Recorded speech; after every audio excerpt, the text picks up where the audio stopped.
And just a friendly reminder, if you're staying for the next panel, scoot into the middle of your row just so people who are coming in aren't stuck standing in the aisles. Give them a little bit of space to sit down with you.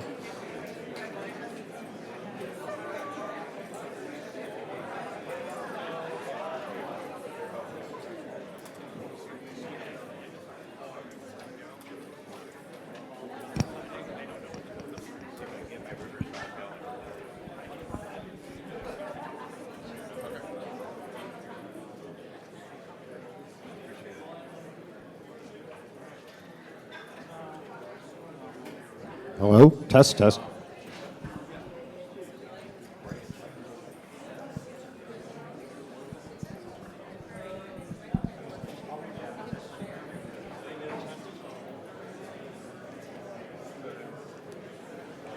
All right, test one is, can you get the microphone to work? Hi, everybody. Thank you. Welcome to the afternoon keynote. My name is Todd Harrison, founding partner at CB1 Capital.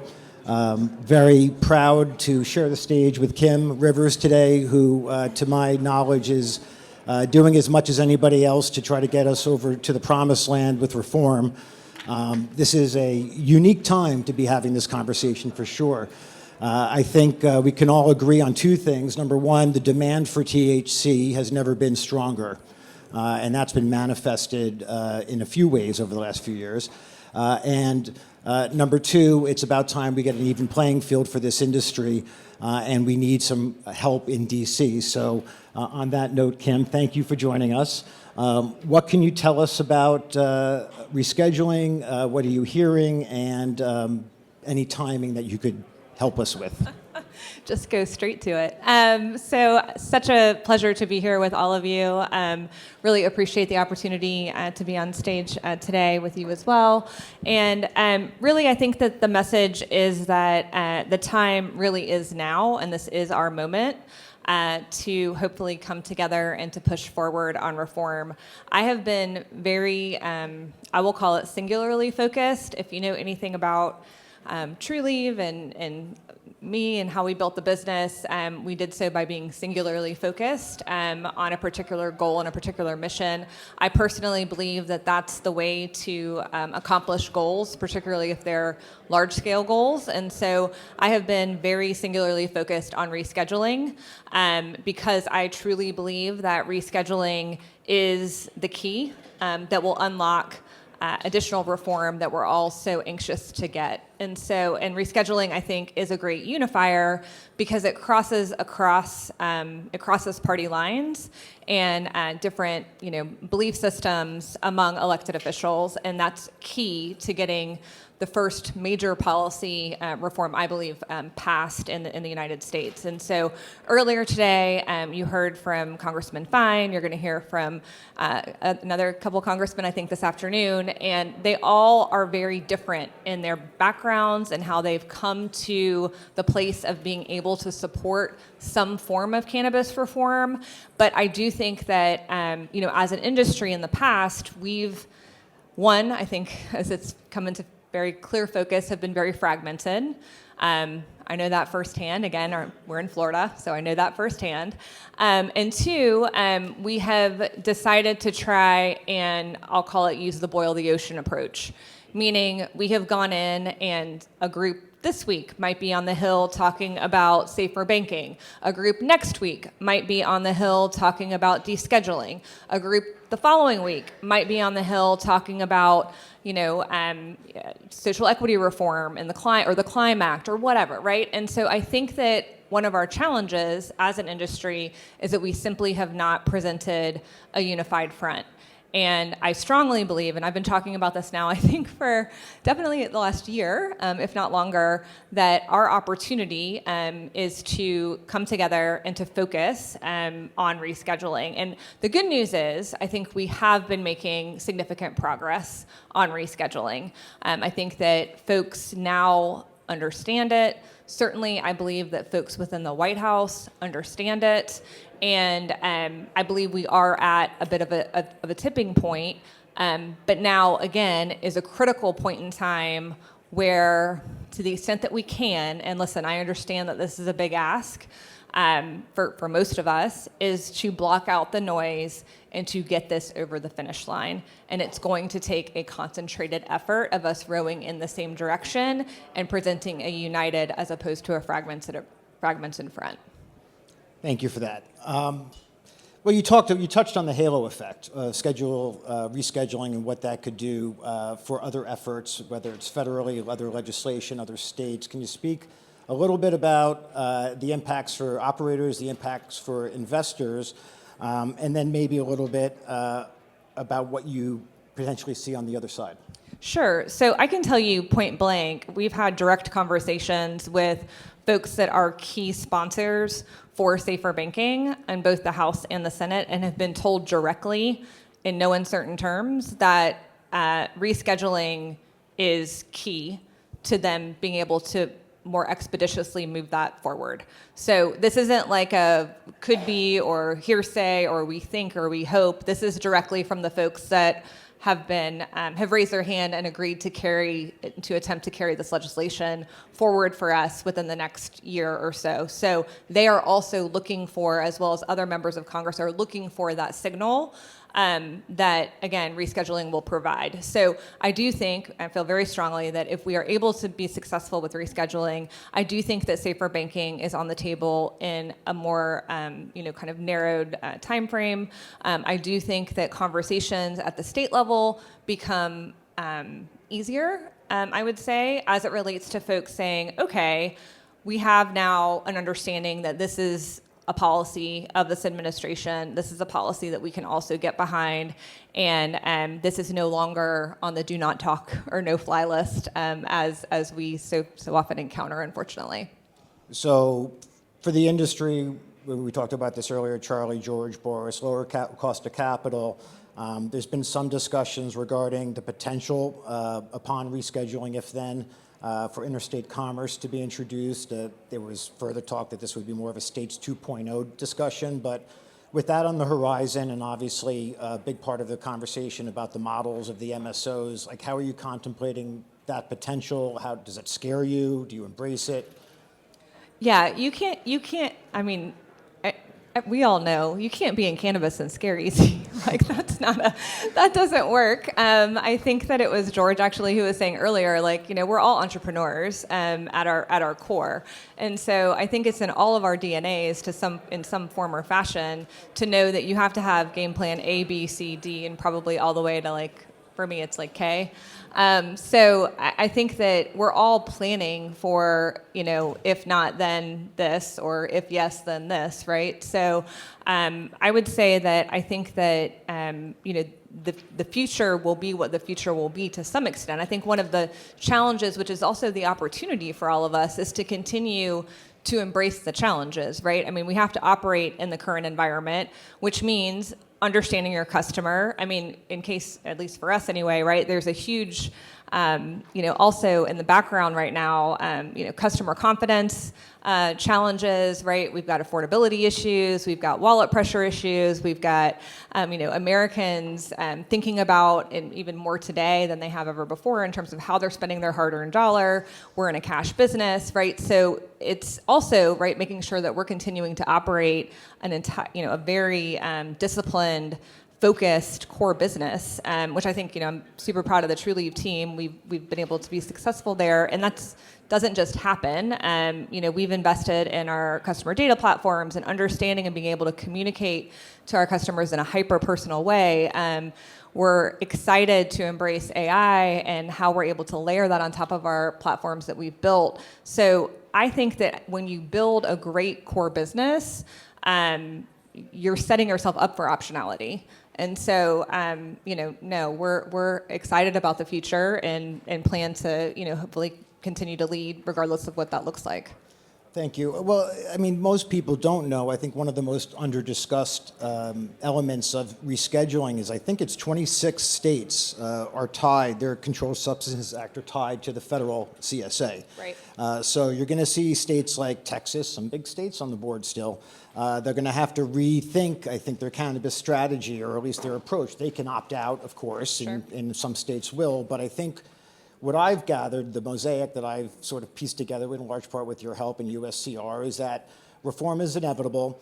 We needed to clarify certain definitions and in order to move forward, but this genie's not going back in the bottle, right? The cannabinoid wellness genie, and I think the last gentleman up here it said something that I believe is that history is going to look back at the loophole, I think, is the ungating of cannabis in the U.S. I think about all of the red states that got to taste and feel the efficacy of cannabinoid wellness, and you can't put that back in the bottle. So the question, and yes, there is one here, is as we look at Florida next year, and the idea that, regardless, and I understand there's other legislation that's supposed to come out regarding hemp. I can't speak to that because I don't know from that. But assuming that gas station flower and vapes go away, I would think that changes the calculus a little bit on the Florida referendum next year. Is that a Yeah, I mean, I think that it's a little, in Florida, I think it's got the opportunity to be a tremendous market. It is a tremendous market now. I think it has even more runway ahead. The ballot initiative that will hopefully, likely, be on the, or will be, I just should say will be on the 2026 ballot has a number of changes, right? I mean, one of those changes is that there is a more specific provision that allows for additional non-vertical licenses. Yet to be determined. And so I would think that would provide an incredible opportunity for folks, along with other provisions that we heard from voters that were sticking points in the last election. And remember, right? I mean, in Florida, we were pretty close last time. And so I think that it's going to be exciting to watch. I do think that the field is not set yet in Florida. We still are. There's still gubernatorial candidates that are entering on both sides of the field, Republicans and Democrats. And there's turnout models that need to be run and all kinds of data analysis that still needs to be completed. But I do think that, and would welcome, of course, any and all help pushing that up the hill to hopefully have a very large state, which again would be, I think, a game changer for the industry to go into an adult use market. Yeah, and I do think the volume on the national conversation, I mean, I've been doing this for a long time. I've never heard it this fever pitched. And I think that will benefit us. We have a couple more minutes left. I really just want to ask you, how do you really feel?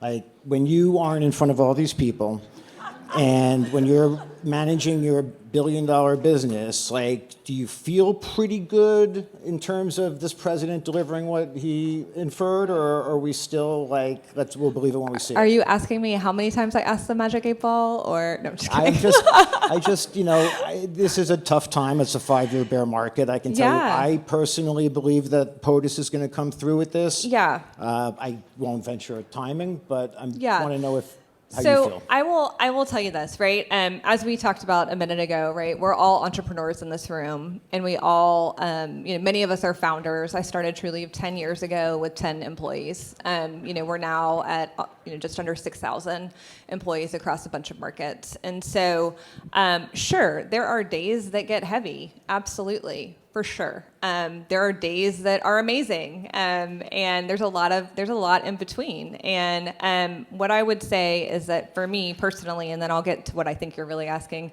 which is nice of you to frame it this way. For me, when I get to a point where it is kind of too much, or it feels super, like it's a little bit too much, I go into one of our stores and work the counter. That's what I do. And so if you have that opportunity, that's my little place where I go to reset and reground and remind myself, this is why I'm doing this.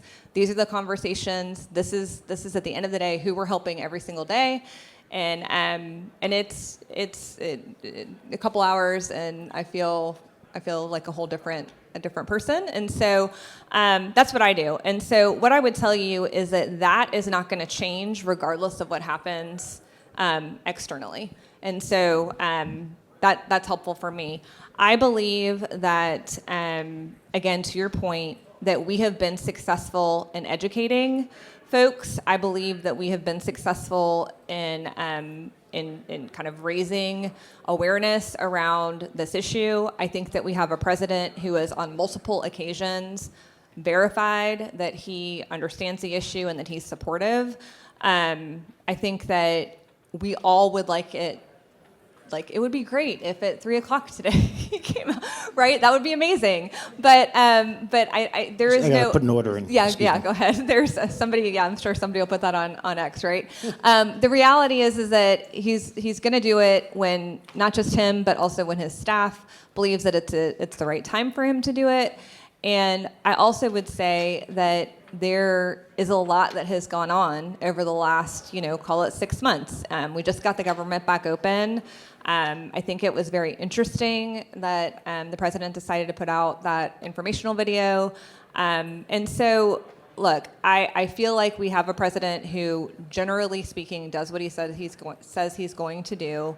He's surrounded by folks who understand what he has said, and I'm cautiously optimistic that we could absolutely see something happen here. However, this is my big asterisk, okay? We should never take anything for granted. And there's been a lot of conversation up here that's talking about rescheduling has already happened. It hasn't, okay? So what I would tell you is, this is my, if you've ever heard me do these things, I always do things that would be great if we could all do together. I'm willing to do it. I hope that you are too.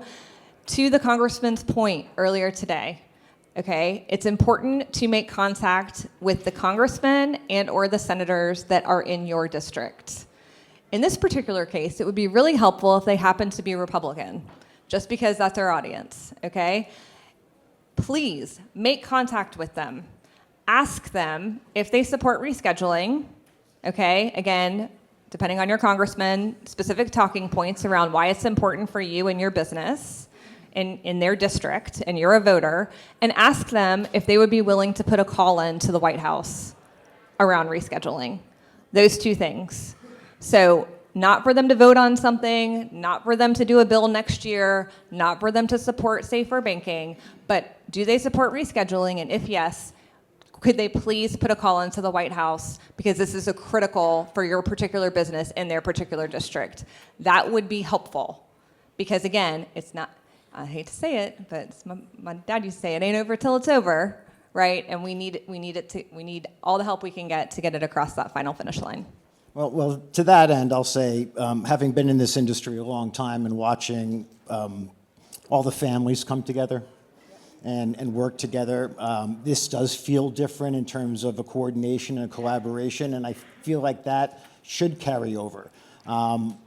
There's no ill will toward, this is me speaking, there's no ill will towards the hemp industry. I think one plant, one rule, one molecule, ended product.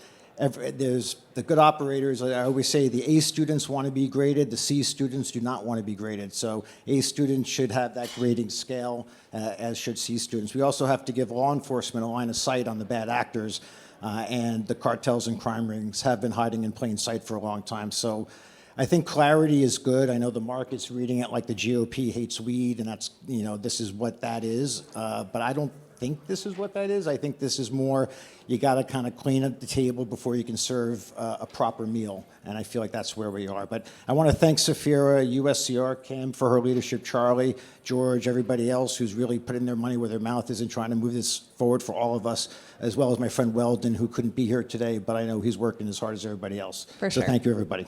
Yeah. Thanks, guys.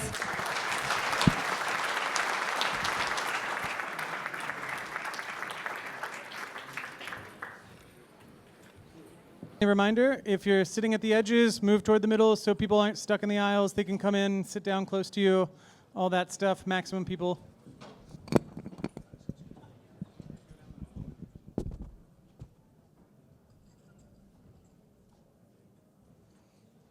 Sometimes I feel like we should play music, like on The Price is Right or something, like, come on down, da-da-da, da-da-da. Nobody? All right.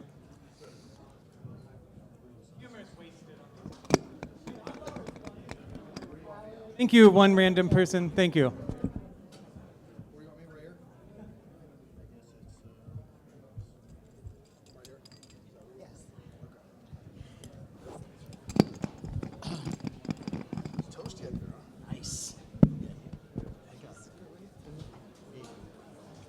this on?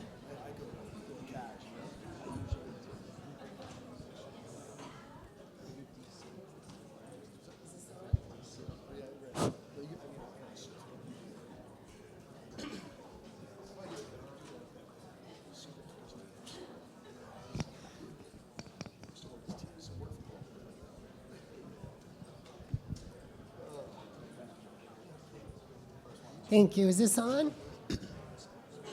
Okay, great. Thanks everyone for staying for this panel, rescheduling playbook. And I think Kim gave us a good segue to asking your Congress people about rescheduling. So my name is Lauren LaPlante. I'm with Spokes Digital. We provide performance marketing to brands and dispensaries. I want my panelists to introduce themselves. We'll start with Howard. Hi, thanks. It's great to be here. Howard Schachter, I'm the Chief Communications Officer for Meramed. We're a multi-state operator, headquartered in the Boston area, but with operations in 8 states and a few other licensed states. So we're vertically integrated with a host of brands, dispensaries, and the like. Thrilled to be here. What's up, everybody? I'm Kyle Sherman, founder and CEO of FlowHub. We're a technology company that's been serving dispensaries for over 10 years with retail management software.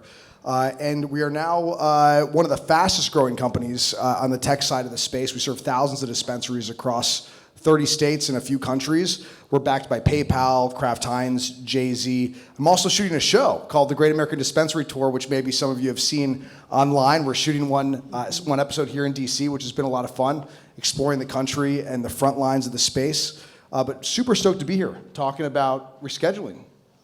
Thank you. Yeah. All right, Jeff Freeman, co-founder of Mfused. Most of you guys don't know me. You won't find me on LinkedIn or on the web, but I own one of the largest brands in the country that's independent, minority owned, and cannabis I didn't choose cannabis. Cannabis chose me. For context here, guys, I'm kind of the poster child for some of the things in the war of drugs, the impact on the war on drugs. So my father was murdered in a drug deal when I was a kid, and I really avoided the space, and then doubled down when my mom wanted medical cannabis, and used that to really entrench myself, dig in and leverage my background, my family's background, access from the West Coast, and partnered with 2 phenomenal co-founders, and this year we'll eclipse 14 million devices sold and about $500 million in retail sales. We're your 10-year overnight success story. I will heed all of my time to learn more about your story.